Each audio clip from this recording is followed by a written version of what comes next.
এই দুটো ছোট ছোট জিনিস কিনেছি। এই যে এগুলো অনেক রকমের কাটার আছে। এই যে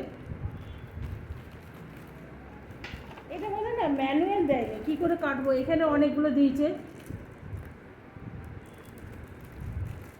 এর ভেতরে এই যে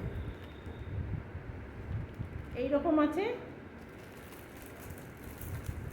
বাবা, এইগুলো একটা আছে, এটাও বেশ কাজেরই।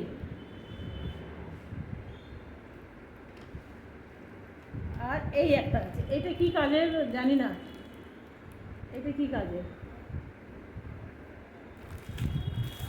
ভালো লাগলে আপনাদের আমি কেটে সবজি কেটে পরে দেখাবো। তো কেমন লাগলো অবশ্যই জানাবেন। এই বাক্সটার মধ্যে কেটে পড়বে।